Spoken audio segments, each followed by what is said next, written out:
stop, flings it out almost right away by a couple of the Coyotes.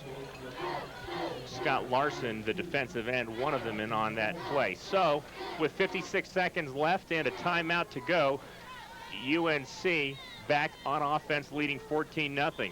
3 weeks ago against Augustana, we did see UNC score on a very quick drive at the very end of that first half. So we know the Bears have it in their arsenal. Well, it only took them 43 seconds to score their second touchdown of this ball game. And before McGuffey can throw it, the whistle, and the play is stopped. Well, you're not going to do it with penalties, though. Looks like another one against the Bears, as the coaches are less than thrilled on the sideline. Game 5 of the season, Jim, and really one of the sloppiest performances that we've seen so far for UNC, with some motion and procedure penalties. Similar to last week's game on the road at NDSU, not your best football game in the world. A lot of flags on the ground and things that you need to take care of if you want to continue to be the #1 team in the nation. So now McGuffey and company back at the 26 on a 1st and 15. Court will throw again, gets some pressure, pass incomplete off the hands of Brian Lonergan, who probably should have hauled that one in at midfield. Hit him right in the hands. McGuffey under pressure does a really good job to put the ball probably right where it needs to be. Lonergan has to go out and get it. And here you see the pressure. Gets it off. Nice hard throw, and Lonergan just can't get it and reel it in. Nate Irwin, the nose guard, putting the pressure on Court on the last play. So now down to 50 seconds left in the half. Lonergan should have just stuck one hand out and had one of them one-hand grabs like he had in that first game. Actually, that was in the first scrimmage that we saw. Yeah. But yeah, we've seen him catch some excellent passes. McGuffey again. This time it's Mark Ciccarelli out of the backfield, and Chick still on his feet and finally bowled over at the 32-yard line as Brad Worth, the linebacker, on the stop. Ciccarelli stayed in bounds, and so UNC will have to take its final timeout of the first half with 37 seconds left to go in the opening half, leading 14-0. They like to hit the fullback out of the backfield, as Ciccarelli had what might be considered a breakout game last week as well, with a couple big catches and a couple big runs, as we see him here.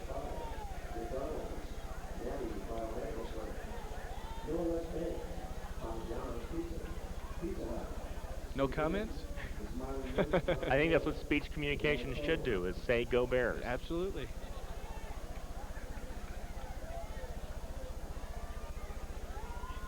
People filling the grass berms on either end of Nottingham Field here today. Great crowd on hand. Has not watched the crispest performance yet by UNC this season. Penalties and drop balls. No turnovers, but UNC hasn't been operating on its A game yet. Now 3rd down and 10. Bears are out of timeouts. 37 seconds left here in the opening half, and they're trying to shoot for the end zone again. What you don't want is a turnover right here. 5-man rush. Court wants to go deep, has Dylan Mikas, and the pass incomplete, and a flag comes in as the South Dakota defensive back, who had good coverage, appeared to get a hand in a little early. Well, Dylan did not have to come back for this one, so if there is contact, then it probably is the defense bringing on the contact onto the offense. Last time we saw a play similar to this, Dylan had to come back for it, so you're saying you're all going for the ball.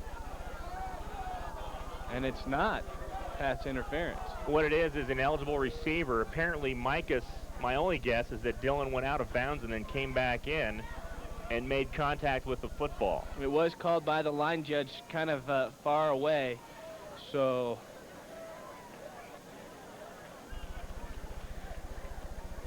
Joe comes out to make sure he knows what the call was. That's my only guess, Jim. McGuffey drops back, and he knows he's going straight from McGuffey. From Dylan Mikas, and Dylan Mikas is their speed receiver. Just a fly route straight down the field. Pretty decent coverage. Yeah, Devin Harvey, who had Micah step for step and didn't look like he got in too quickly. So the Coyotes hanging tough. 29 seconds left, and now Mike Schauer needs to get a good punt away here. 10 men on the line for South Dakota. Good snap. Schauer steps into it. Meehan shields his eyes, drops the football, and UNC has it. It's John May who recovers the football at the 30-yard line. With 22 seconds left to go, Phil Meehan, bothered by the sun, makes an uncharacteristic mistake, and John May, the long snapper, hustles down and gets on top of that one for UNC. How about that? In college football, you cannot hit the long snapper, so he's usually the first one down there. Good job by John May to break down and hop on the ball as Meehan makes the big mistake for the Coyotes. And John May, at close to 300 pounds, just muscled Phil Meehan away from that loose ball. So UNC gets a big break.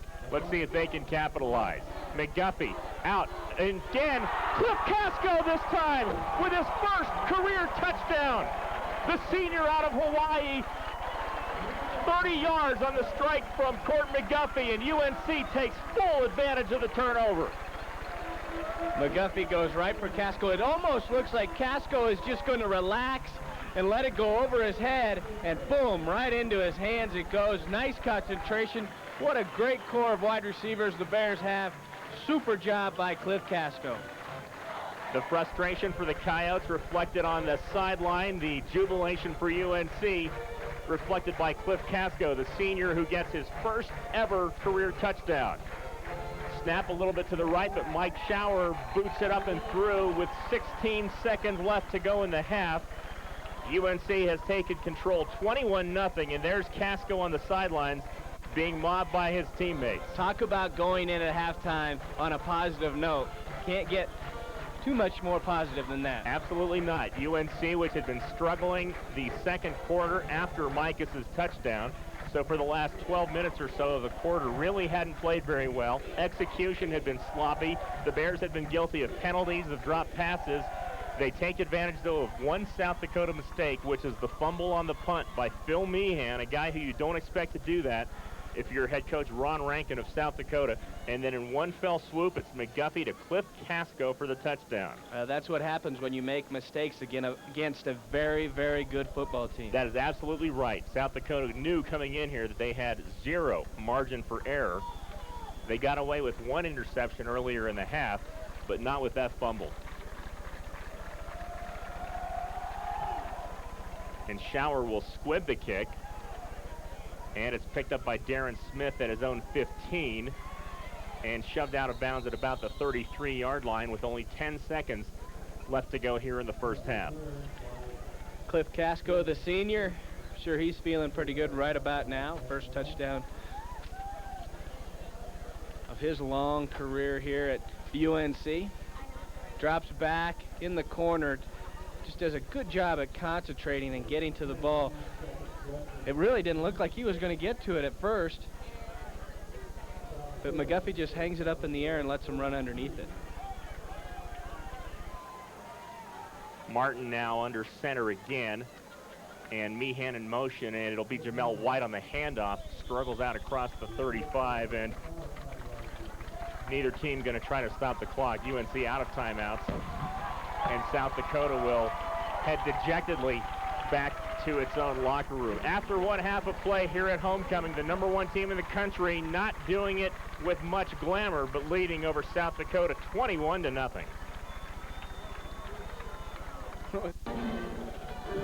Back at halftime here at Nottingham Field on homecoming Saturday. #1 Northern Colorado 21-0 over South Dakota, but Jim, not an especially easy first half for the Bears. Not very crisp at times, but they took advantage of mistakes presented to them and do have the 3-touchdown lead. And I guess in the end, that's really all that matters, even though the statistics aren't necessarily reflecting the dominance that's on the scoreboard. Yeah, not very easy and not very pretty either, Dan. The Bears do lead in total offense, 238 to 151 yards. And as we talked about, the big one for the Bears, they have converted on one of those USD turnovers. and the time of possession has kept the defense out on the field quite a bit. 20 minutes to 9 minutes on that time of possession. Court McGuffey 10 out of 17 in that half with 2 more touchdown passes. So McGuffey now 22 touchdowns and 2 interceptions on the season. The Bears, after a scoreless first stretch of the first quarter, finally got into the end zone with 20 seconds left in the quarter. Joe Wyeth on a 20-yard touchdown run. Wyeth 5 carries, 38 yards, and a touchdown today. And that made it 7-0, 10 plays, 82 yards for the Bears. Then Dylan Mikas, a 44-yard touchdown catch. A great catch and run, really, by Mikas. 44 yards, and that came with 12:40 left to go in the first half, and that capped a 3-play, 66-yard drive, making it 14-0. And then after a stretch where South Dakota really seemed to be taking things with momentum, they had the football quite a bit on offense, were moving it successfully, had weathered 1 turnover and then stopped UNC after Mike Schauer missed a field goal. The Coyotes fumbled a punt with only under a minute left to go. Phil Meehan fumbled the punt, and John May, the long snapper, got on top of it, and that led to UNC's 3rd touchdown. Very important touchdown. Cliff Casco, the senior receiver out of Hawaii, picking up his first ever touchdown. And here you see Court McGuffey dropping straight back, finds his receiver in the corner, knows he's going to Cliff, and Cliff does a great job at stretching out. We both talked about it during halftime. It looked like Cliff was actually kind of giving up on the play, kind of relaxed, but he was just letting his body get its momentum back and get some balance, and he ran right underneath it. You know, we talk about time of possession, Dan, 9 minutes to 20 minutes. Well, look, 43 seconds on their second touchdown and only 6 seconds on their third touchdown, so they don't need that much time to score. And that's really been their pattern all season long, Jim, a quick strike offense. And just because you look at a time of possession for UNC and it invariably favors their opponents, that means nothing. It doesn't mean that the Bears have been outplayed. What it means is that this offense is potent and can strike very quickly, and that's exactly what they did. There's a look at John May, the junior center from the Arizona area. He picked out, or he gathered in that fumble that led to the last touchdown for the Bears. And it's not to say that this offense is picking the Bears apart. By no means. The UNC offense is doing a very good job at not letting USD score. Aaron Smith is having a big first half as well. Absolutely. And there's another story of the first half, the return of Damian Brown, or actually the debut of Damian Brown, the running back out of Eagle Crest High School in Aurora. He played college football at Iowa State and then decided to transfer here. In the spring drills, he got injured and has come back from a knee injury and has his first action here for the Bears. 3 carries for 7 yards, nothing much there, but I'm sure that Damian is trying to get back into game shape and sort of testing out to see how the knee feels. Look for Wyeth to start the second half, but I imagine that Damian Brown will play once again. Well, just 2 weeks ago, Coach Glenn announced to the fans, to the media, that Damian would not be returning, and Damian felt that he was ready and asked the coach this week, hey, let me play, I'm ready to go. And the doctors released him, and he's playing.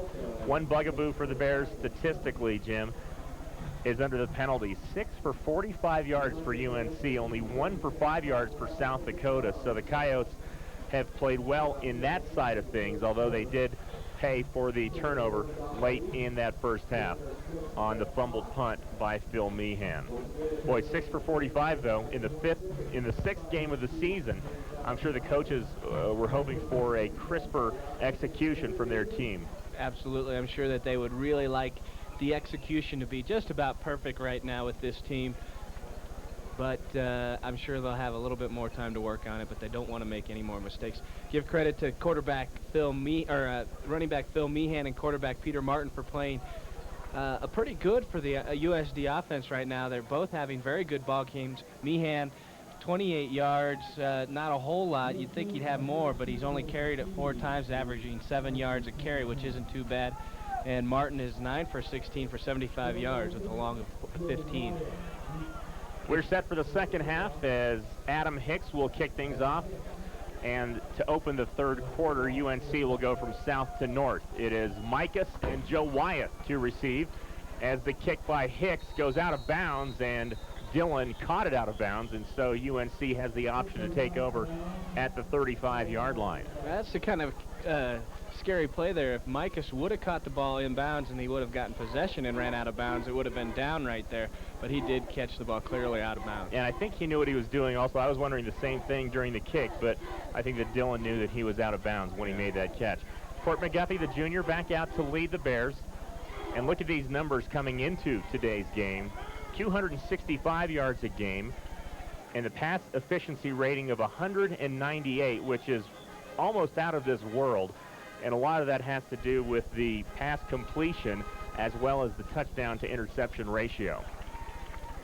So UNC takes over in good field position here, leading it by 21. And it's Wyeth who gets hit right away. Brad Worth, the linebacker, hits Joe Wyeth short of the line of scrimmage. Joe, the kind of running back that needs a hole to slip through or a gap to get through or a lane to run through.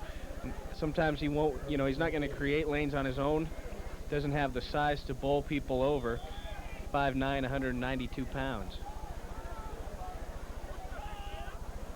No gain on the play, 2nd and 10.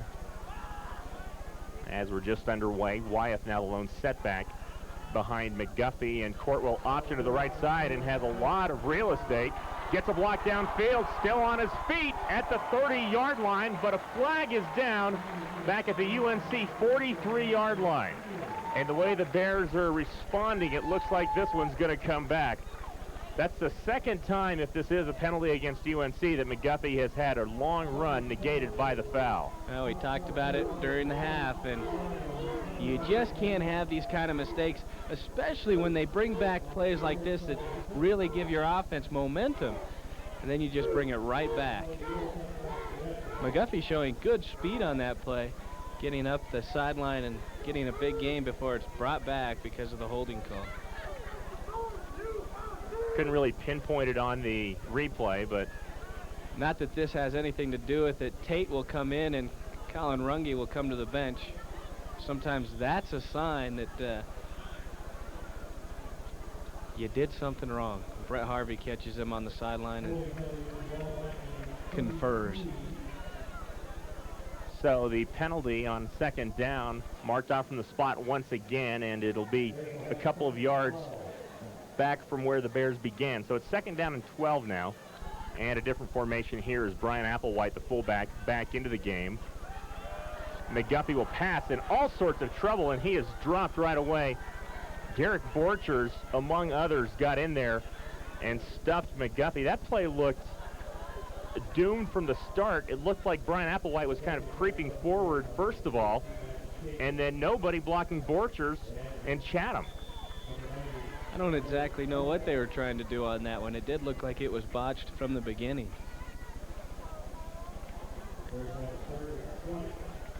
So after beginning at the 35-yard line, after the kickoff went out of bounds, UNC now facing 3rd down and 20 after another penalty has stuck them back into negative field position. And now here comes more rush, and McGuffey has to throw it away. Boy, the Coyotes this time brought Pospisil to safety along with a couple of linebackers, and McGuffey was on his heels. Aggressive start by South Dakota defensively. They get the break after the holding penalty and then respond with 2 big charges. But when you're down, when you're down going in at halftime, the coaches need to do some things, need to make some adjustments, and they need to come out with some aggressiveness, and that's exactly what USD is doing right now. That's exactly what Coach Ron Rankin probably did during halftime, and good results so far for USD.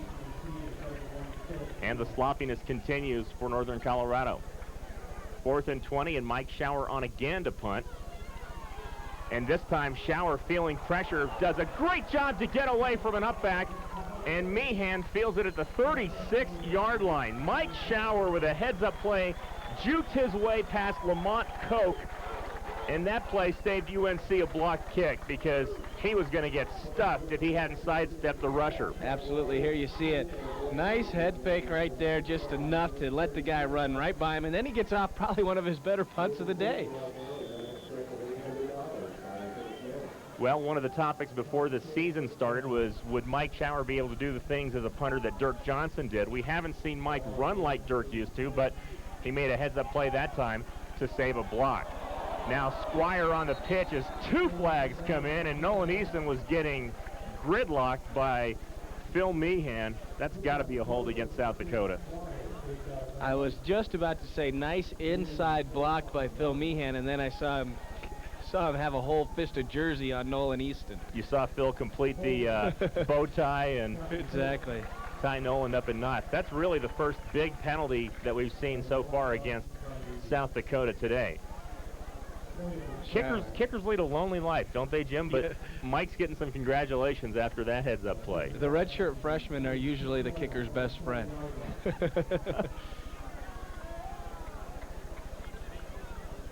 Well, when they don't do anything wrong, you don't tend to notice them too much, but when they make a mistake, they're definitely noticeable. But exactly. Schauer with a good heads-up play, and now after the penalty, South Dakota first and 19 from the 27. Martin on the straight drop, throws the screen again. White breaks 2 tackles, breaks a 3rd, and gets out across the 40 near the 45 before finally being forced out by Brad Bunning, and he picked up a lot of that yardage.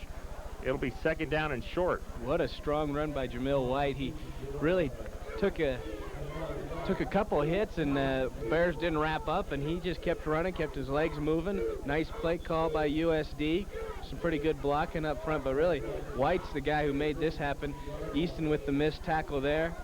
Then Zimmerman dives at his feet. 3 missed tackles on that play for UNC. 2nd down and 3 after a 16-yard pickup. And now Martin checking off at the line of scrimmage. And he'll keep it and stumbles short of the 1st down near the 44-yard line. Not sure what he checked off into, but not a whole lot there for Peter Martin. Yeah, and that option, he really wanted to follow his fullback up the top right there, and then right at the last second decides not to. And you can't hesitate against this Bears defense as Zimmerman, Heiner, and a whole host of Bears were there. Only 1 on the play, so it brings up 3rd down and 2. Peter Martin, who's gone the entire way today, had been platooning with Brian Latecki, a sophomore. Martin, in case you just joined us, was the starting quarterback 2 years ago when South Dakota beat UNC 27-24 in Vermillion. Now on 3rd down, straight handoff. Meehan spins away, and on the 2nd effort, it looks like he'll have the 1st down. Phil Meehan was dead to rights behind the line of scrimmage, but a good 2nd effort by the senior. I'm sure he wants to do all that he can to make up for that fumbled punt in the 1st half. Absolutely. Nice spin move there. Has just enough strength to get himself across for the 1st down.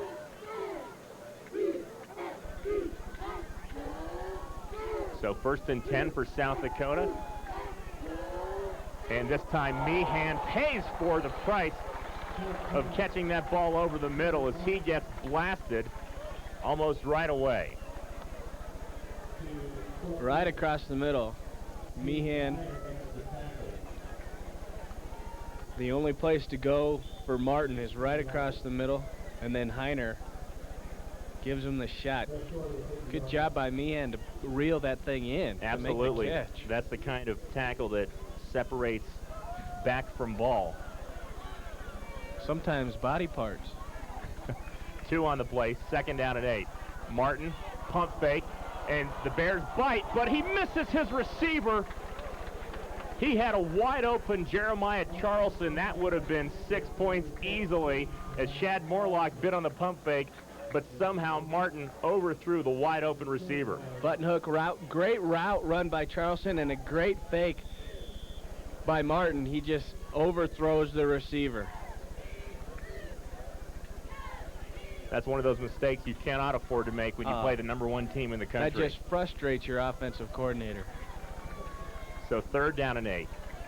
And the Bears with 8 men up on the line of scrimmage. Aaron Smith quickly in there.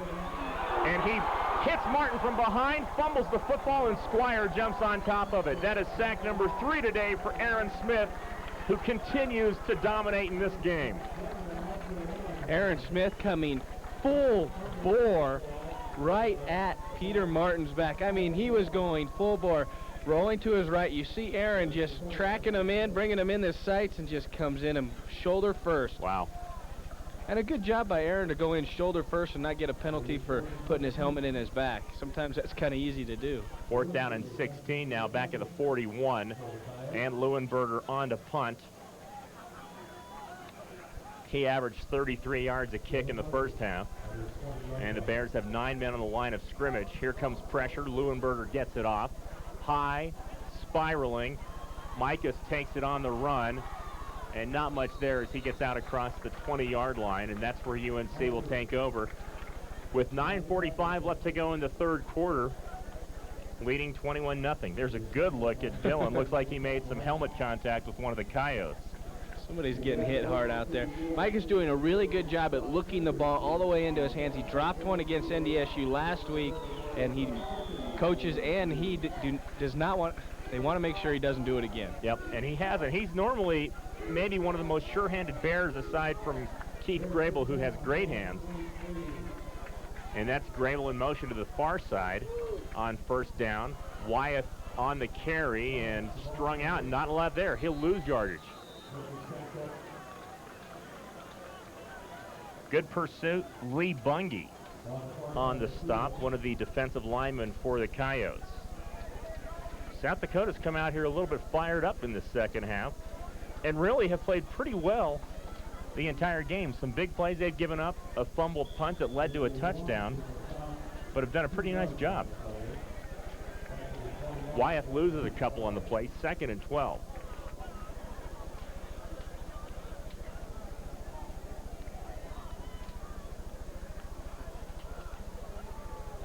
And one back behind McGuffey, who whips it in, and it's incomplete now to Keith Grable.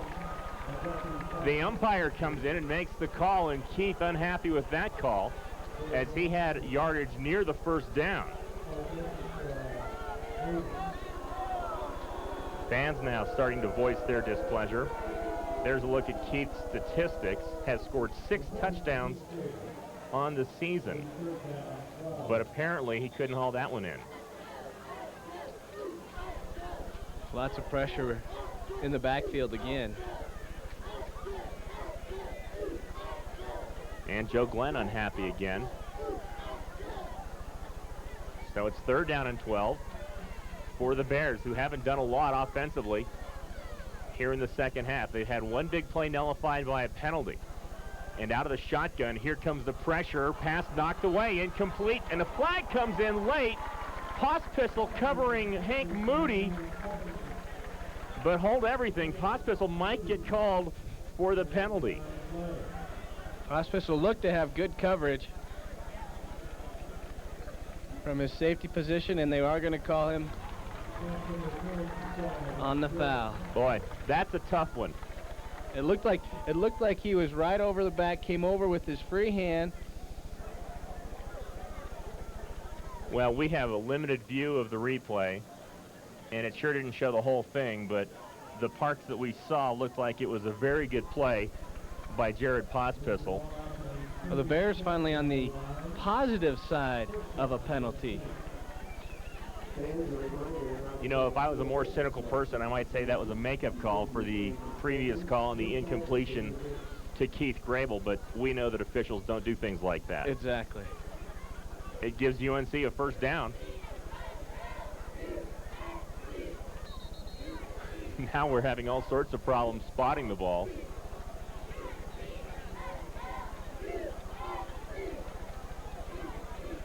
I wouldn't say this officiating crew has had its best day either. The Bears have been a little bit off, and we've had a couple of instances like this. So it'll be the 23-yard line, the line of scrimmage, but it is an automatic 1st down.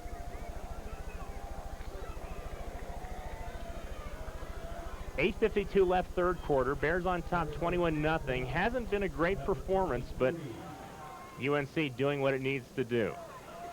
Let's see if the Bears can spark something and get the crowd into the game. Over the flat, McGuffey to Joe Wyeth, who splits 2 tacklers. This is electrifying, isn't it? Wyeth, cut from behind inside the 20-yard line. A touchdown-saving tackle by Andre Fields, the cornerback. But Wyeth and McGuffey hook up on a big play. Wyeth has been dangerous out of the backfield as a receiver. And here you see exactly why. McGuffey goes right across the middle, a little slant to Wyeth, and Wyeth just turns it on. Grinds out, and if he one more gear and he would have been gone. A nice touchdown saving tackle by Andre Fields, the cornerback. By my admittedly unscientific count, 61 yards on that completion. And Joe Wyeth has shown a flair for catching footballs out of the backfield. He had a big catch last week for a touchdown against NDSU. Now on first down, McGuffey steps up and hits his tight end Ryan Richards inside the 10-yard line. Looked like Court could have run a little bit if he'd have wanted to, but instead found Richards down low. I think he had a lot of options here. You can tell he's looking. Then he wasn't even sure he was going to go to him after he threw it. It looked like he might have been looking at Omar Zuniga across the middle, and finally checked off and went to his tight end. 8 yards on that play, second down and a couple. And on the draw, Wyeth straight up the middle, almost in the end zone, but he has the first down inside the 5. Saving tackle by one of the Coyotes. It looked like Phil Wilson, the safety. But a well-designed play, a good hole, and Joe Wyeth almost got in again. Little draw play, nice big hole created by the offensive line and the fullback, and Joe Wyeth finds his way 2 yards short of the zone. Wilson and Pospisil on the play. But it's first and goal for UNC at the 2-yard line. And Trevin Pepper is the running back into the game as Grable goes in motion. And it's the handoff to Pepper, who dives and gets into the end zone for the touchdown.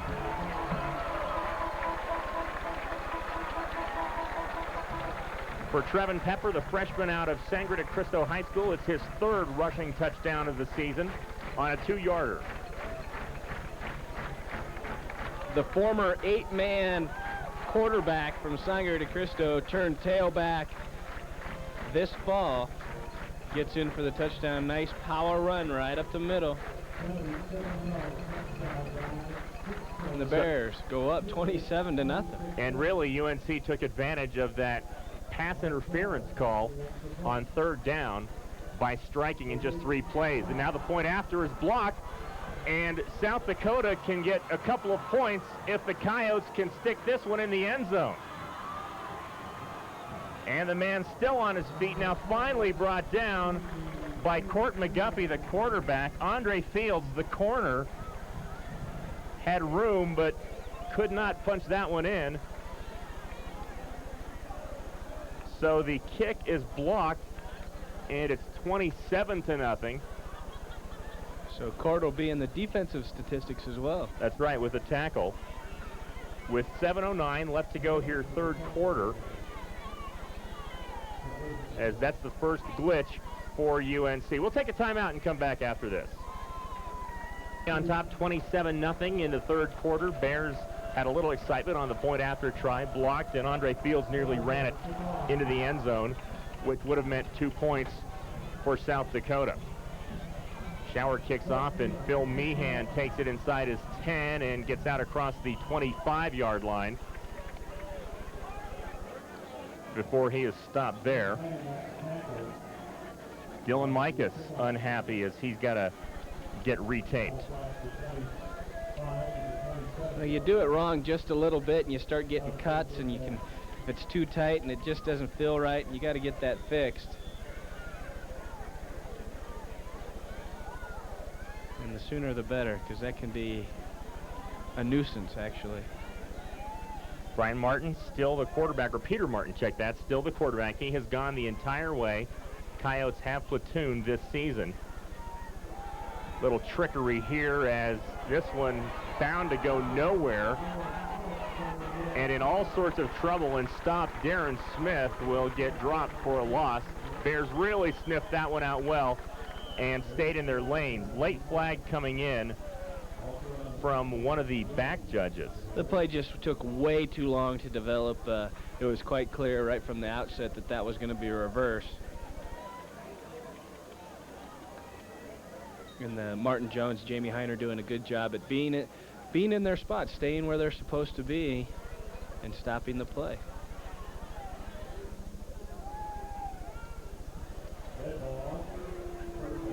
Well, personal foul against UNC. And Scott Zimmerman on the sidelines now, and Justin Reese coming into the game. And there you see good contained by Martin Jones and Jamie Heiner. And team rules say if you're called for a personal, you come sit by Joe for a little while. So Justin Reese gets out there, and Zimmerman will come take a seat. Well, it's not on all personal fouls, No. but on the ones where Joe feels that one of the Bears went overboard, and we can only assume that it was Scott Zimmerman guilty. So on first down, Martin zips it over the middle, and it's deflected and nearly intercepted. Brian Scott was in the vicinity. Something that we saw a lot last week. Justin Reese gets his hands up and bats up the ball. A lot of batted balls last week, and there's the scoring summary. 6 plays, 77 yards. It took 2:36 for the Bears to score, and they didn't get the extra point. But batted balls like that really changed the look of the game. Second down and 10 from the 38-yard line. 6:27 left in the third quarter. UNC on top, 27-zip. Meehan over the middle pays the price. Brian Scott with the hit as Meehan left his feet and held on in UNC territory. Well, the 2 star players for the South Dakota team have been just getting popped. Martin throws a bullet into Meehan, and Scott says, nice catch, but here's this. Yeah, Meehan's taken some licks. It's funny that the fumble that he did have came when nobody hit him, and that was on the punt by Mike Schauer late in the first half. First down pickup down to the 49 of UNC. And now the ball on the ground, or actually the ball carrier on the ground. First man through was Jamel White, and he didn't get much, if anything. No gain.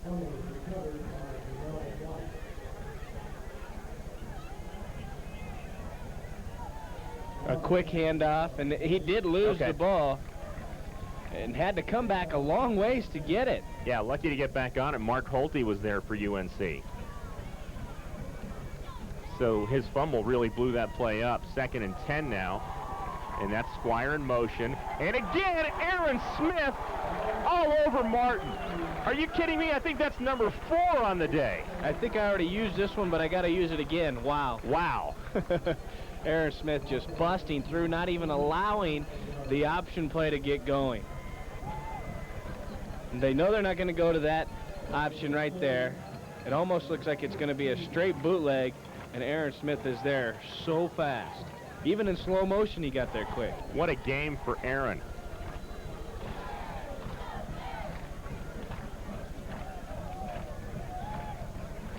And if that's 4 sacks on the day, the unofficial total, he's got 9.5 on the season. Third down and 16. They'll set the screen up again.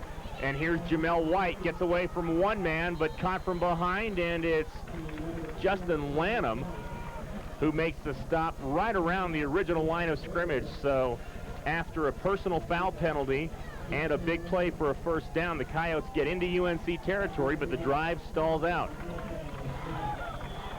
And the defense gets a hand as it comes off the field. Good job by the Bears, who are pitching a shutout today for the first time this season.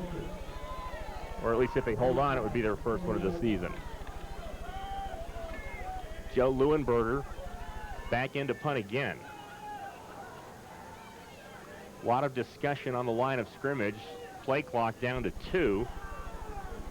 And Leuenberger gets it off with 1. Martin Jones coming in from the other side. Beautiful punt by Leuenberger as Micus will put his hand up and let the ball go into the end zone. So UNC will begin 1st and 10 from the 20-yard line with 3:43 left, third quarter.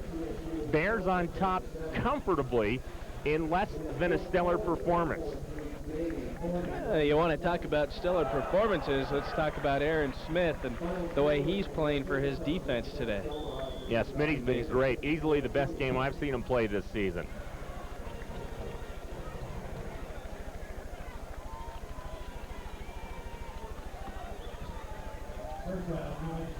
So McGuffey out with the troops again. Coyotes showing a lot of people on the line of scrimmage. Court wants to go deep, floats it down for Keith Grable, tipped away by Philip Wilson, the safety, or else Keith had a wide open lane into the end zone. Great play by Wilson. I think Court may have underthrown that just a touch. Yeah, and Wilson doing a good job in his safety. He's just standing there. He was just standing there, drops back in short arms just a little bit. And I tell you what, you're right. Grable would have been gone. He almost caught it on the tip right there.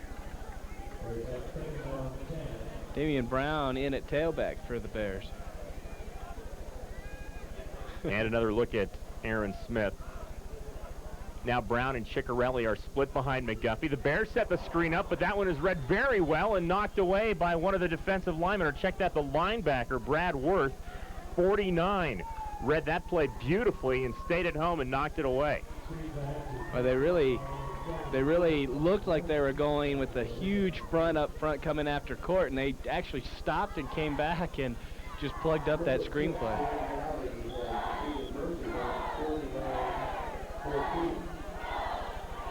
So the Bears face 3rd down and 10 now.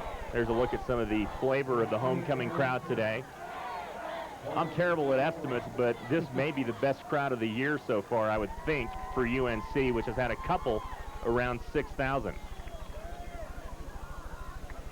And now on 3rd and long, here comes the pressure. 5 men. McGuffey's got time, but shoots it too high for Casco. Looks like there was some contact between Casco and Andre Fields, but no flag down. I think that pass wasn't going to be caught by Cliff Casco anyway, but it looked to me like Fields kind of hooked Casco around the hip, and I have no idea why he would want to do that with the pass being overthrown. Bears go 3 and out. Joe saying, all right, maybe it wasn't catchable, but the last time we thought Casco was going to get to one, he scored a touchdown. See, Joe's showing us exactly what happened. Pulled him on the back of the shirt. Well, Shower to punt again, and the Coyotes last time nearly blocked it. Good snap, no pressure this time, and Shower gets a wobbler that Meehan takes at his 36-yard line. Skips away from a few tackles and actually gets about a 12-yard return to the 48. So South Dakota with 3:15 left to go, 3rd quarter, set up in good field position, trailing 27-zip. Only touchdown in this half has come from a Trevin Pepper 2-yard run. That came with 7 minutes to go in the 3rd quarter after a big Joe Wyeth catch of 61 yards. And again, you see the folks shoulder to shoulder here at Nottingham Field. And Peter Martin still in the game at quarterback for South Dakota. And he wants to pass, zips it over the middle, incomplete, a little too far out, intended for Squire.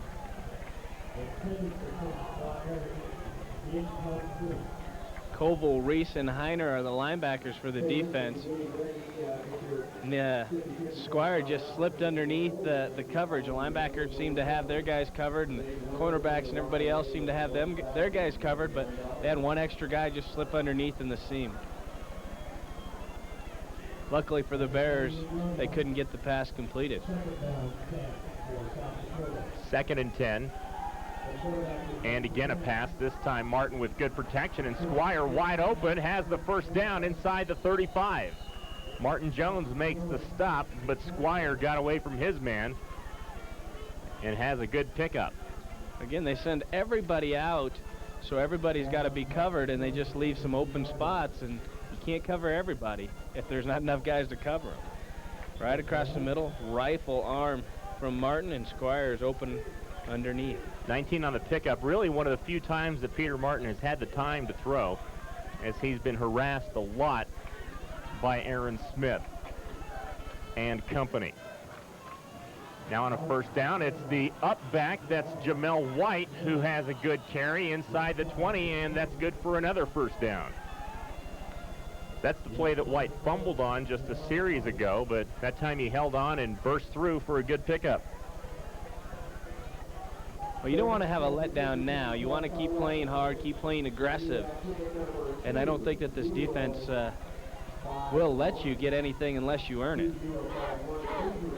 12 on the play, line of scrimmage the 17, where it's 1st and 10 again. Squire in motion, Martin options. Early pitch to Squire, and he gets shoved out of bounds by Nolan Easton. I thought that pitch came a little bit early from Martin because he had some room to turn up the field, but instead he optioned short side and gave it to Squire, who gets maybe a half a yard. Game situation here, 2:22 left, third quarter, as the two-time defending champs. Is that your ticket number? Did you win the 50-50? I didn't even notice. We better check that. Second down and 10. Under pressure. Darren Smith out of the backfield on his feet, and a good open field tackle made by Martin Jones, shy of the 5. But it's good for another first down. Darren Smith reeling that one in for the Coyotes, and good fingertip catch, and the Coyotes doing a really good job at moving the ball right now. Sits in his pocket. There you say, he's got a lot of time. Martin's got a lot of time to pick out his receiver, and they're just sending a guy underneath.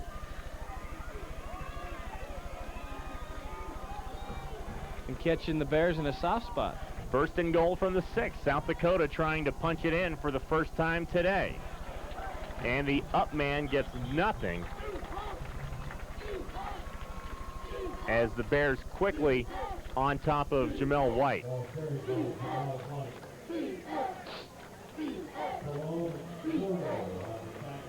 Maybe lost or gained a yard, I guess, on the play. Second and goal from the 5 now. There's a look at White. He and his Coyotes teammates have done a good job on this drive and are knocking at the door in the closing stages of the third quarter. And now Martin play fake, all sorts of trickery, shooting into the end zone, incomplete, in and out of the hands of Charleston. And right into the lap of our photographer, Mike Vassa. Mike stayed on his feet. High pass, but it looked like Charleston had his mitts on it. Yeah, it did. Here's the end zone camera. Lots of play action, fake the underneath. And he's looking, and he looks like he has a guy right in the back of the end zone, over his hands, and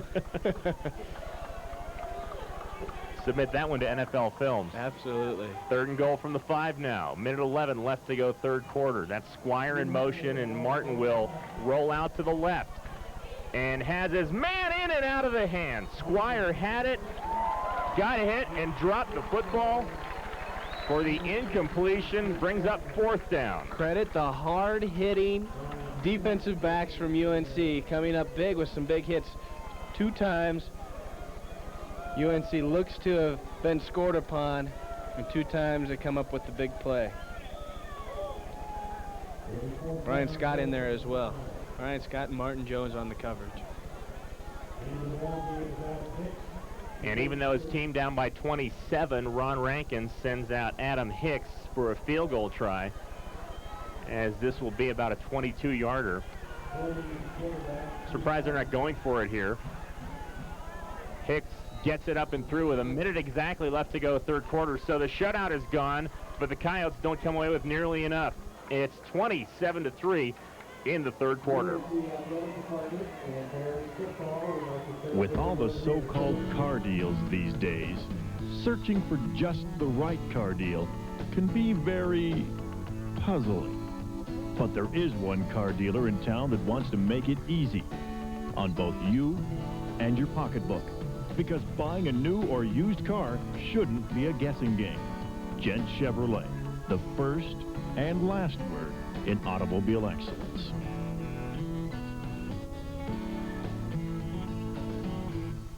Take a break and check out the action at Barleycorn Sports and Spirits, Greeley's Neighborhood Bar. Hit a bullseye by playing one of our electronic dartboards or rack up some fun at the pool tables. Don't forget to ask about our pool and dart leagues. You can also enjoy live music at Barleycorns.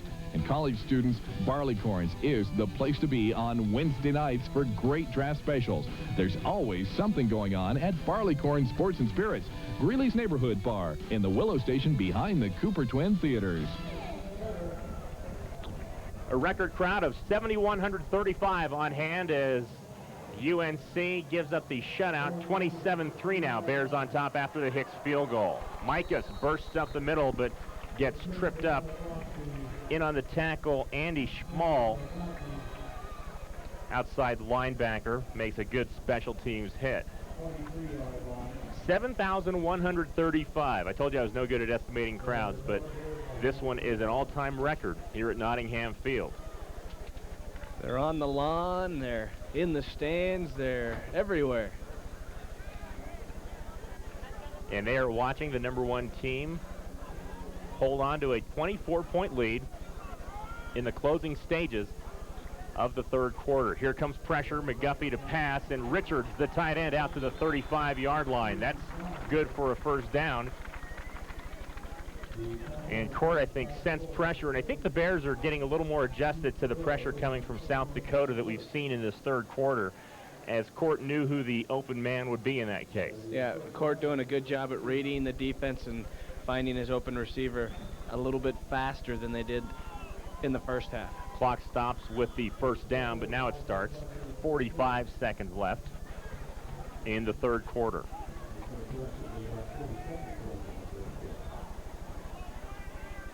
And the backs are Brown and Ciccarelli. Here comes the blitz. McGuffey reads the hot receiver, but Cliff Casco can't hold on to it, as he had that one-on-one coverage against Andre Fields. McGuffey knew exactly where to go, but Casco couldn't hold on. The ball a little bit short. Scoring drive last time, 47 yards, 9 plays, 2 minutes, 15 seconds, as South Dakota had good field position after a Meehan kick return.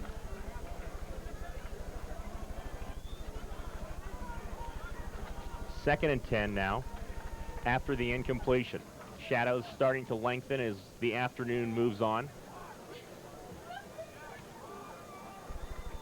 And now McGuffey optioning out to the left side, going to keep it himself, and gets a good pickup, close to a first down at about the 44-yard line. So 8 or 9 on the play for McGuffey, and he gets out of bounds with 23 seconds left in the quarter. And no flag on the option. I know that's been the one that's brought the flag. McGuffey doing a good job at stretching that defense out and then turning it up and getting as much as he can out of it. Gets him real close to the first down. Of course, last year it was McGuffey optioning that really hurt South Dakota, and it was when they blitzed and played man-to-man coverage, and that's what we're seeing in the third quarter right now. So maybe the Bears are going back to that familiar scheme. Third down and 1, 8 men up on the line of scrimmage for South Dakota, and UNC going to try to run it, and Damian Brown gets stopped, tries to get it on second effort, but he'll be short of the 45-yard line with 10 seconds left to go in the third quarter, and the officials aren't even going to measure. Instead, they will stop the game and will switch sides after 3 quarters of play. UNC on top, 27-3. Hi, I'm Coach Joe Glenn. Football's been a long-standing tradition at the University of Northern Colorado. To commemorate our back-to-back national championships, we've created a beautiful 24 by 36-inch commemorative print, which is suitable for framing. The prints are now available at your nearby total stations, at the games, and other retail outlets by telephoning 1-800-871-9806 or using our website at www.uncart.com. The UNC Total Coca-Cola commemorative print is sponsored by our friends at US West Communications, the telecommunications provider for UNC. And for a great beer, it's Miller Lite. Firestone Tire Company, Safe Harbor Boats, United Way, and McDonald's Restaurants. And remember to bring your UNC Total Cup after the game to a participating Total for a 49-cent refill.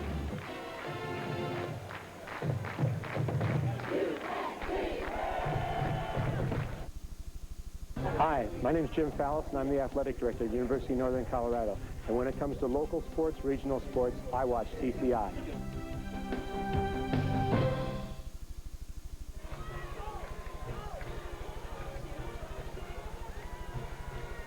Fourth quarter about to get underway at Nottingham Field. Bears leading in a homecoming game 27-3 on 4th down and 1.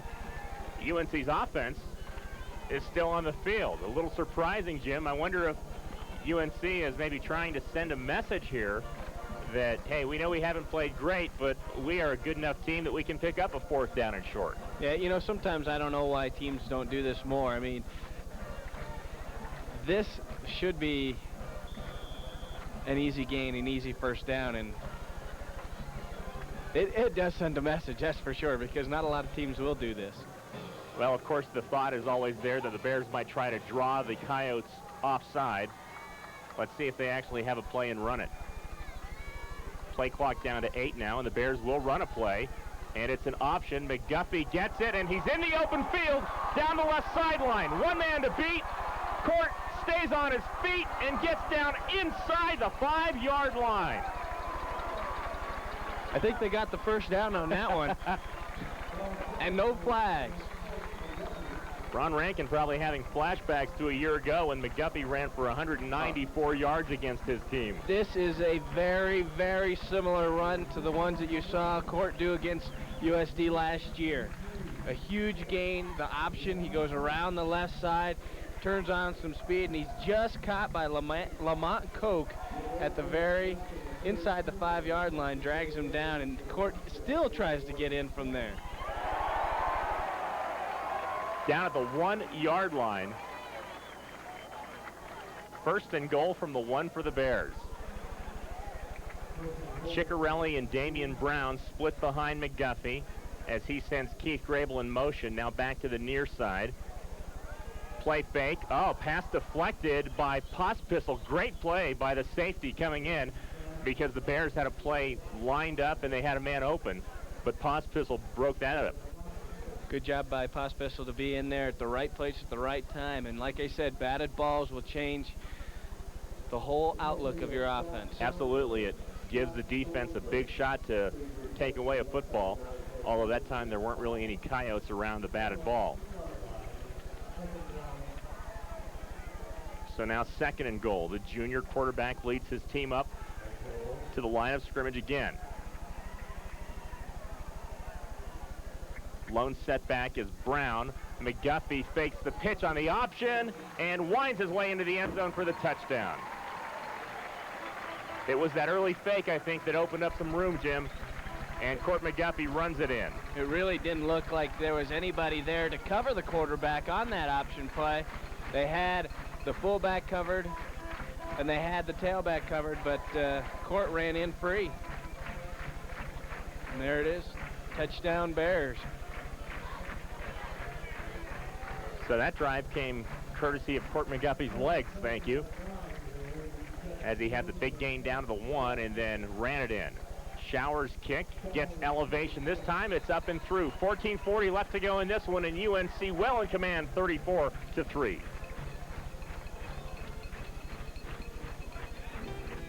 Small business makes up the majority of commercial accounts in Well County.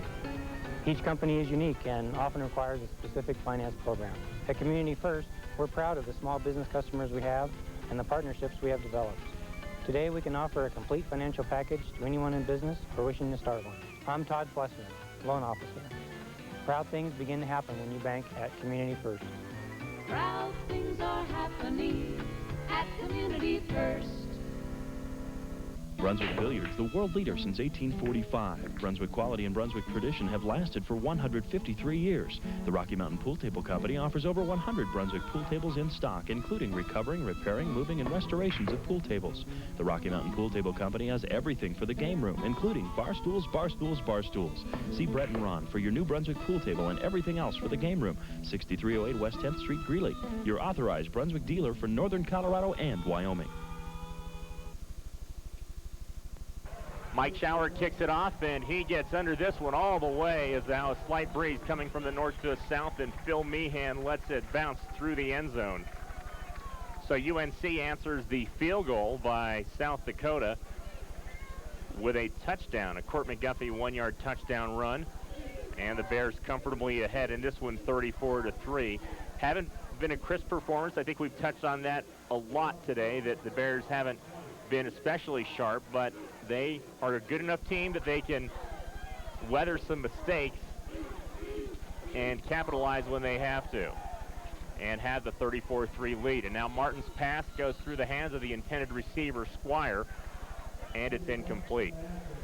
Coming up next week is Minnesota State Mankato, and then in 2 weeks, a big, big game against Nebraska Omaha. Both of those games will be on the road for the Bears. They come back home in 3 weeks to face Morningside, the traditional doormat of the North Central Conference. There's no nice way to say that.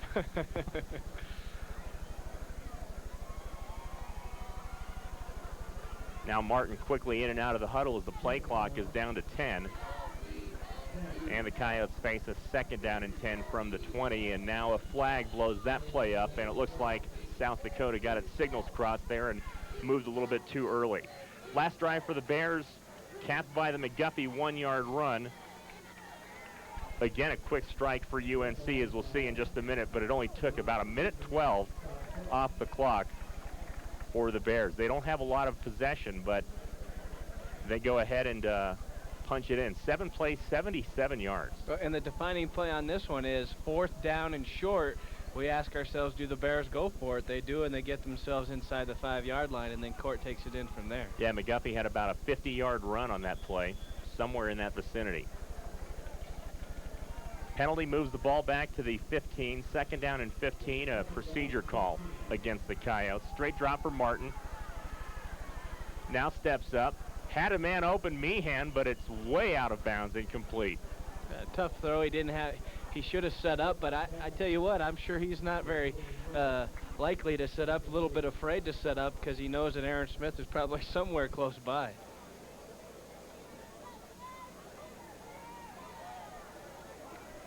Scott Zimmerman we see back in the game, and on the sidelines, T.J. Brinkerhoff, the backup for Court McGuffey. Maybe just throwing to keep warm, although we might see him coming into the game. 3rd and 15 now. Coyotes down by 31. Over the middle, this time it's picked off by Jeff Miller, who tries to lateral the football. And let's see what happened. It looked like Miller was on a knee when he tried to lateral the ball. He tried to make a spectacular play by lateraling it to Scott Zimmerman. But it looks like no damage for the Bears anyway, as they will keep the football. Straight back and right across the middle. Good job by Miller. He was just right in the right place at the right time. He's got to catch that one, but he does not need to do that right there. Thank goodness his right knee was down, huh? Oh, geez. The ball actually bounced off Zimmerman and right back to him, but Jeff a little sheepish on the sideline and getting a ribbing from Brian Scott. McGuffey still in the game now, and the handoff goes to the running back. That's Brown again. Or no, check it, Trevin Pepper, number 20, who gets the handoff. Jeff out of Longmont, missed all of last year with an injury. And he's come in and done a pretty good job in the times he's been called. Brian Scott missed a portion of one of the home games earlier this year, and Miller came in and played well for him in that stretch. Mike Jorgensen, now the new fullback. Bears are starting to substitute a few players. Jorgensen, the first man through, gets the handoff, but not a lot there as he gets stood up. Tough way to get your first carry. Scrappy Nathan Easton in as well, and he's trying to get something going as a blocking wide receiver on that one. Nowhere to go for Jorgensen as he's just stood up right at the line of scrimmage. Keeps fighting, though. Looks like the Bears have the most of the first-team offensive line out there, although I do see Joe Chisholm, the new right tackle, into the game, number 76. McGuffey still in the game, but then mixing in some reserve skill position players as well. Jorgensen, the lone setback on 3rd down and 7 from inside South Dakota's 20, and McGuffey wants a timeout. We'll take a quick one also. 12:48 left here in the 4th quarter. UNC in control. When preparation meets opportunity, that's not luck, it's leadership. Hi, I'm Joe Glenn, head football coach at the University of Northern Colorado and spokesman for First Choice Bank. Leaders capitalize on opportunity. Lots of teams compete, but only one brings home the trophy. For leadership and community banking, First Choice Bank is #1. So bank with a winner, First Choice Bank. Member FDIC, Equal Housing Lender. You know, sometimes when I'm here working at my hotel, I just feel like I'm getting the runaround. Need tell us about the pool, Steve. Okay. Steve, housekeeping just called. They need your help. Okay. Steve, I'm really busy. Will you please run this room service for me? Sure. Steve, there's a call for the general manager. Thanks for calling. I'll take care of that. Bye-bye. You know, I may do a lot of running around here at work, but there's one thing I can guarantee you. You will never get the run around here at the Ramada Inn, downtown Greeley. After the timeout, UNC back on offense as a tired Bentley Bear finds some shade on this hot October afternoon. Jorgensen still the lone setback behind McGuffey, steps up in the pocket, almost goes down, gets it away. Jorgensen gets a pick from the umpire and takes it close to a first down, although I think he'll be short. That was a weird-looking play. Yeah, it was. Jorgensen using the umpire as a battling ram to get a couple extra yards. Feeling the pressure, Court steps up into the pocket, and then there he finds even more trouble as he throws the ball while he's wrangled down. Gets it out to Jorgensen. Jorgensen picks up a couple yards. Brad Worth was getting picked by the ref. Jorgensen's second catch of the year, and on 4th and 1, the Bears are going to go for it from the South Dakota 12. Pepper and Jorgensen are the backs, and McGuffey wants to pass, has Jorgensen coming out of the backfield, and he'll have the first down near the 10-yard line. Simple play, knew they wanted to hit the fullback, and Jorgensen with his third catch of the season, his second one of the day. And the Bears set up on 1st and goal once again. Jorgensen just a quick out and gets just enough for the first down. Matt Skiff on the stop. Not bad on 4th down conversions today.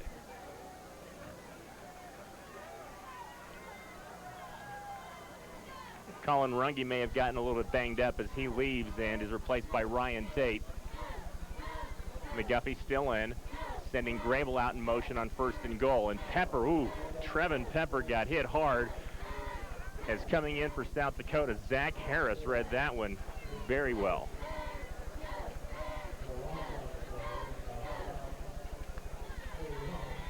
Well, you talk about steaming in with a purpose. 6'2", 270. Once you get that going, it's hard to stop it.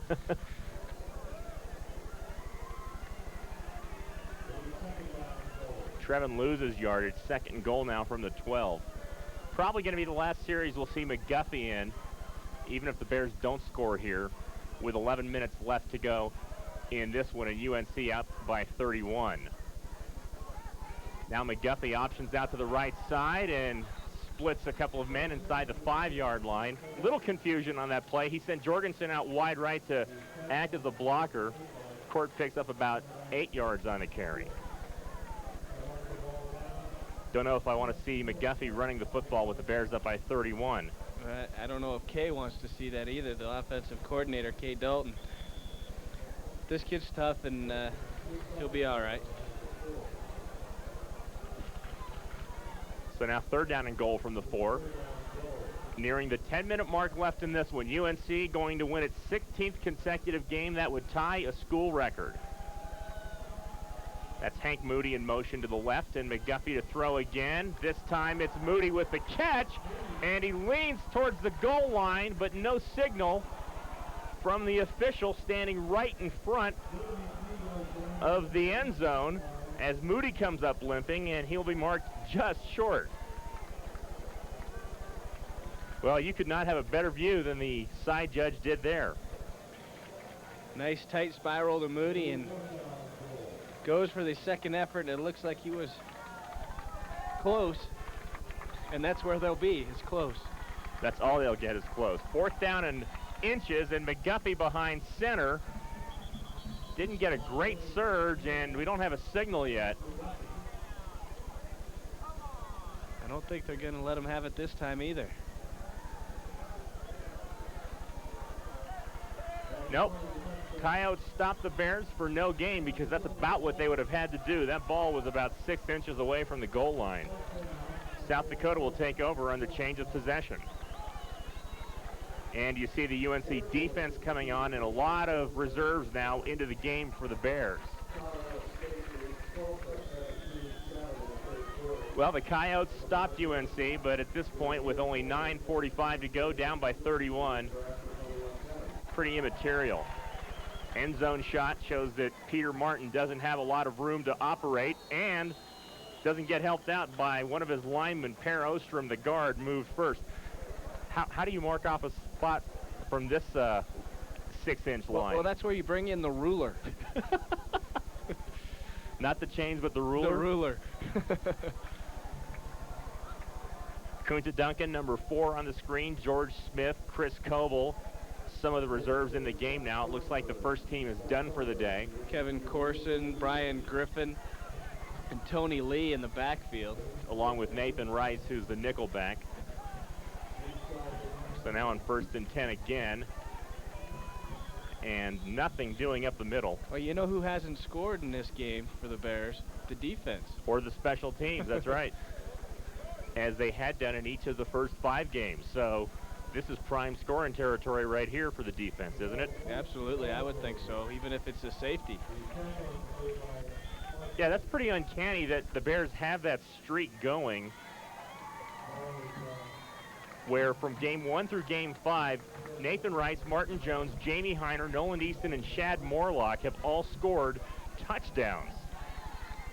Now Martin rolls it out. Meehan gets chopped down by Nathan Rice. He was the guy who really got things going by returning a fumble for 31 yards in the opener. Short pick out for Meehan, and it'll be 3rd down.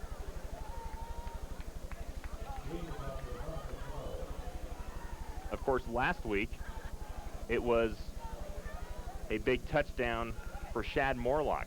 31-yard fumble return that really got the Bears back on track. They were down 5-0 against the Bison, the first time that the Bears had been down all year long. Then the Bears come back 6-5, and from there they just kept chipping away. Well, more discussion from the officials. Offside UNC. The Coyotes have to decide if they want to take the play or the penalty. I imagine the penalty because it'll move them up and give them the down over again. Well, the first team defense really with a pretty good job today as they gave up 3 points and gave up some yardage, but did not allow South Dakota into the end zone. Well, you said it best. They bent a little bit, but they never broke. 2nd and 5 from the 6, and a quick pitch by Martin has the tailback White, who has good yardage, easily the first down. Jamel White had room to roam and gets out across the 20-yard line. So the Coyotes, who won 3 straight at the beginning of the season, look to leave this game losing 3 straight. 2 non-conference wins and then a last-minute win against Minnesota State before losing to Nebraska Omaha and South Dakota State last week. That's Meehan in motion, and the pitch to the other side this time to White. Strung out well, and a bunch of Bears get over there and stop him out across the 25. Clock continues to move with 8:40 left to go here in this one. What do you think about the next 2 road games coming up for UNC? Minnesota State next week and Nebraska Omaha in 2 weeks. I think Minnesota State is a better club than people give credit, and that another situation where the Bears can't have a letdown, maybe looking past Minnesota State, looking towards UNO. UNO is going to be a huge game. It's definitely the 2 best teams in this conference, UNC and UNO. 2nd and 5, and the pitch to Meehan. Not much there, and a good play by Kevin Corson, the cornerback. That's not an easy play for corners to make, Jim, when they've got to isolate on running backs. They're usually more pass stoppers than run stoppers, but a good play here. The option everybody's got there. Kunta Duncan has the quarterback, and from there, nice open tackle by Corson. Everybody staying home and knowing their responsibilities. Loss of 3 on the play brings up 3rd down and 8 from the 25. UNC 34, South Dakota 3 on homecoming Saturday. And Martin with the drop deflected and fell in front of Justin Reese. Looked like one of the Bears' defensive linemen got a mid on that.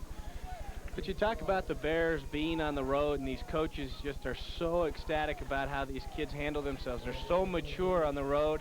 You know, they've had so much experience winning big football games on the road, winning so many playoff games on the road, that when this Bears team is on the road, they don't really worry about it. And I saw that last week at that NDSU game. They weren't worried. They came in, had a lot of confidence. Well, they've got a lot of experience on the road, like you mentioned. Road warriors last season when they swept their way to a second national title. Leuenberger into punt now on a 4th down and 8, and a whistle as the play clock counts down to 0. Keith Grable back to receive, so Dylan Mikas may be retired for the afternoon. We saw him getting taped earlier. Don't know if he's got a knock or what. He had a problem with his shin, as you mentioned earlier. But Grable there back, the junior out of Horizon High School. And now we spot Mikas on the sideline. He's still in pads, so he looks to be okay. Penalty backs the Coyotes up 5 yards, 4th and 13. Good snap. Leuenberger end over end and short. Keith at his 45 gets stuck right away. Andre Fields in on the coverage. But UNC takes over in good field position, and I would imagine a new quarterback in the game. TJ Brinkerhoff comes in as Keith Grable slowly makes his way to the sideline. Harvey Patton says it's okay. You caught it. So Brinkerhoff, the sophomore, walked on at BYU and transferred to Northern Colorado. Not a lot of action this season, 4 out of 6, in fact, in the passing department. And it's Jorgensen and Damian Brown in the backfield, but KJ hits Lonergan, the tight end, and Brian bulls his way for a 1st down close to the 40-yard line. Good play calling by the offense. Give your quarterback some successful plays to run, and had a couple guys open on that one. Looked like Damian Brown was open coming out of that backfield, and Tex was open, the big tight end. Of course, TJ Brinkerhoff and Mark Pathard are the 2 backups to Court McGuffey. The Bears came into the season thin in the backup position. They had hoped to redshirt Pathard, who was the walk-on from Westminster. But Brinkerhoff was a little bit banged up early in the season, and the coaching staff felt they needed to get Mark Pathard some experience.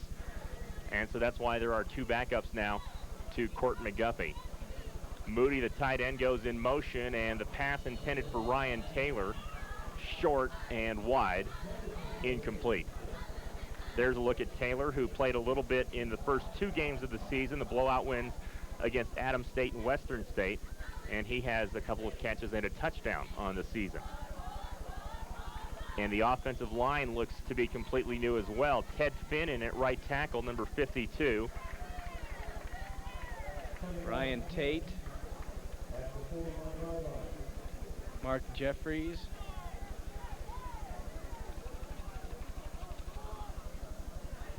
Second down and 10 now.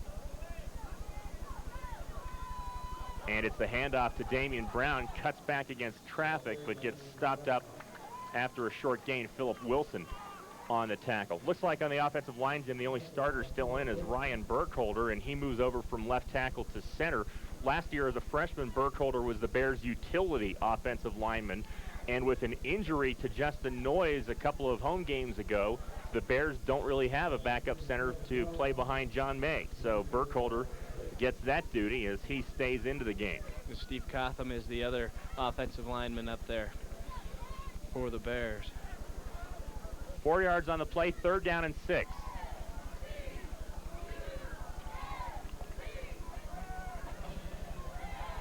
Pressure coming. Brown picks up the blitz. Brinkerhoff throws, and it's caught. Ryan Taylor with the 1st down. Covered very well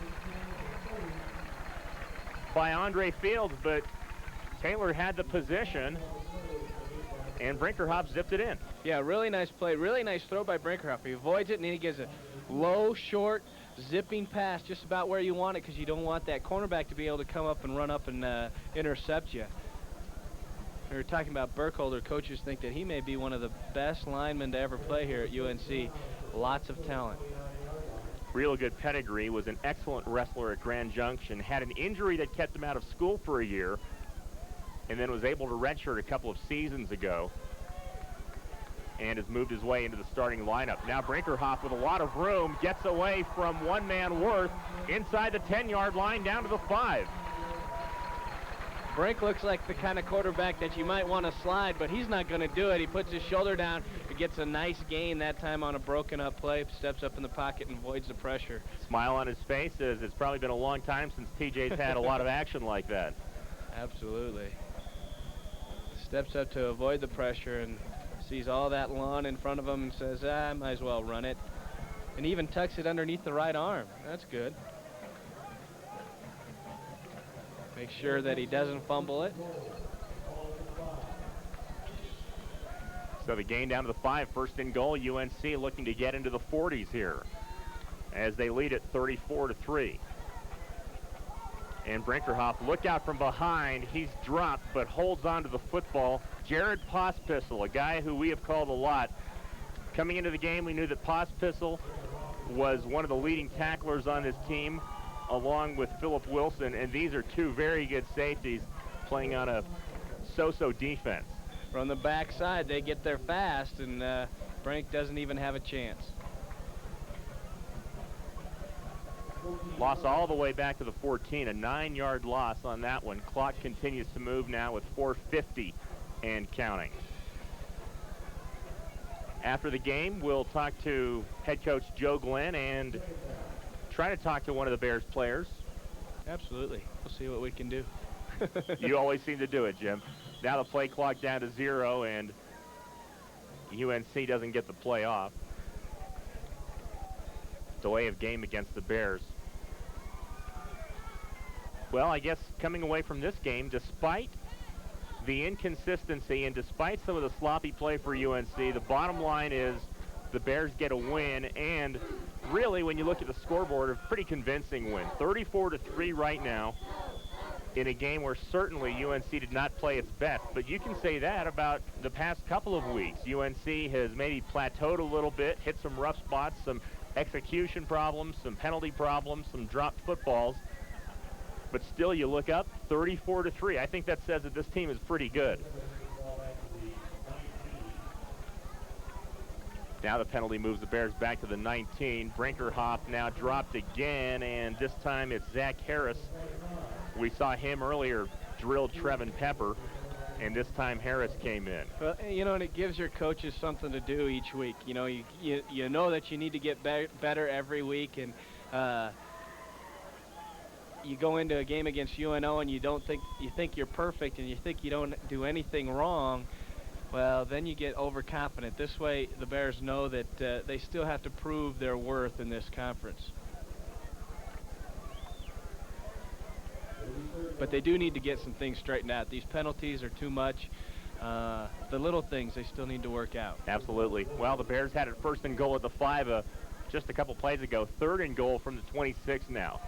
Brinkerhoff just needs to try to get the pass off. He's hit as he throws, and it's incomplete, intended out for Nathan Easton, who looked like he was open, but I think TJ got hit when he threw, and that caused the pass to be short. I think that did affect the velocity and the speed and the length of that throw for sure. And that's become a tradition, the UNC flag being carried around in a victory lap, kind of like the victory cigar, right?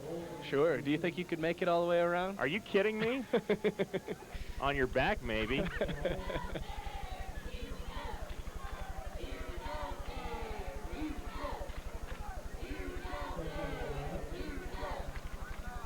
So now Mike Schauer on to kick the field goal as the play clock goes down to 0. The Bears confused, I think, as most of the first teamers who play on this field goal team on the offensive line had sort of sat down, and I don't think they had expected to come back into the game, and you saw a lot of bodies running onto the field trying to get the kick team on, and it'll cost the Bears once again. There's a good look at Schauer, the junior out of Canyon City, who today has seen a missed field goal for the first time this season and a missed point after. It was blocked. Had a perfect start to the season, but a couple of glitches today. Going to try a long one here. 48-yarder for Schauer. Gets under it, and not quite enough leg to get there as it comes up short, just short of the field goal try. So 3:13 left to go. Bears in cruise control over South Dakota.